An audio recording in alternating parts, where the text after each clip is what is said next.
Dans cet exercice, un min-pompe essai de 2018, on s'intéresse à une fonction f qui a x associé la somme des cosinus pi sur 4 plus n pi sur 2 fois x puissance n sur n.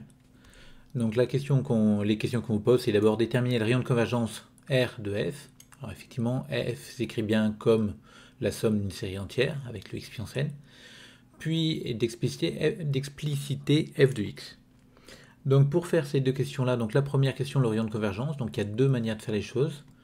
On peut appliquer le critère d'Alembert, parce qu'on se rend compte que le cosinus pi sur 4 plus n pi sur 2, qui est égal à racine de 2 sur 2, va être différent de 0, donc en valeur absolue bien sûr ici.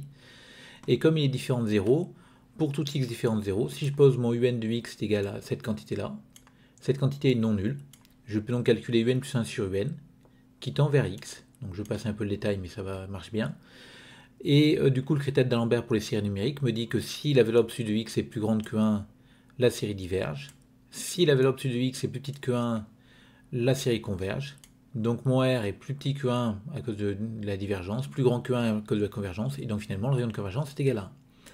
Alors une autre manière de voir les choses, c'est de se rendre compte effectivement que cette quantité-là est une constante. Donc comme en valeur absolue les deux choses sont égales, j'obtiens que ma série entière ici va avoir le même rayon de convergence que la série entière racine de 2 sur 2 fois xn sur n. Ensuite, on sait que quand on multiplie par n, ça ne change rien au rayon de convergence. Donc c'est encore le même rayon de convergence que la série des racines de 2 sur 2 fois xn.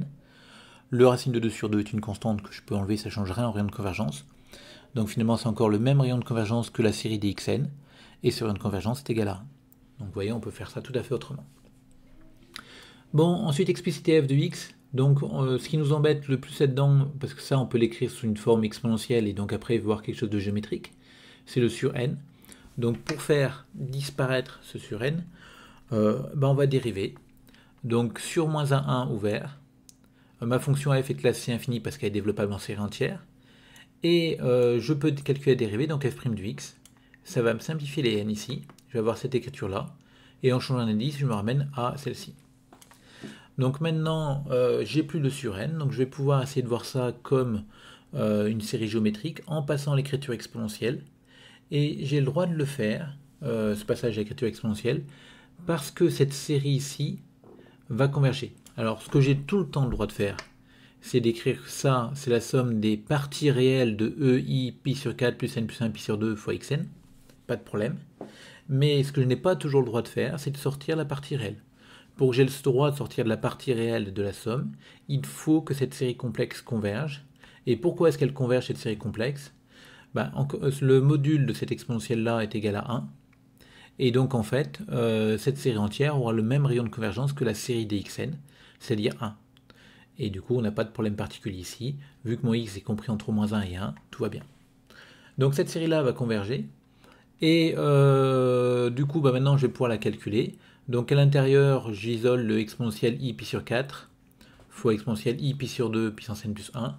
Alors exponentiel i pi sur 2, vous avez tous reconnu le fameux complexe i. Donc ça fait i puissance n plus 1 x. Et donc ici, j'ai une série, la somme des termes d'une série géométrique de raison ix, où le module de x, qui est égal au module de x, est plus petit que 1. Et donc je peux calculer cette somme-là. Donc vous voyez qu'ici on retrouve d'ailleurs cette série convergente, bien sûr. La série qui était là, on la retrouve convergente ici. Et quand on calcule, on obtient quoi? Le premier terme, donc i, fois 1 sur 1 moins la raison. Et du coup, on multiplie ici. Donc maintenant, je vais prendre la partie réelle de tout ça. Donc je vais multiplier par la forme conjuguée du dénominateur. Donc 1 plus xi. Donc ça me fera apparaître du 1 plus x carré en bas. Et 1 plus xi en haut. Mais fois i, ça me fera i moins x. Et enfin, je vais développer ceci. Donc exponentielle i pi sur 4, c'est racine de 2 sur 2 plus i racine de 2 sur 2. On va faire le produit et on va garder les parties réelles. Donc ça fera ça. Donc là, j'ai trouvé une expression à l'aide de fonctions usuelles de f' de x. Maintenant, il faut que je remonte à f. Donc je vais primitiver. N'oubliez pas la constante d'intégration. Donc c'est la valeur de f en 0. Donc f de x égale f de 0 plus cette quantité-là, donc la primitive de ça. Donc c'est du u', il manque le 2, donc c'est pour ça qu'il y a un 4 qui apparaît là, ici. Donc 2x sur 1 plus x2, donc c'est du u' sur, U2, sur u, pardon. Donc ici c'est primitive en ln de valeur absolue de u, mais la valeur absolue ne sert à rien. Là j'ai du 1 sur 1 plus x2 qui se primitive en arctangente. Et enfin, mon f de 0, il vaut 0, parce que la somme commence à 1, et donc à chaque fois que je vais remplacer x par 0, j'aurai du 0 puissance au moins 1, donc ça fera 0. Donc comme f de 0 égale 0, on peut l'enlever, et donc on obtient une expression de f qui est celle-ci.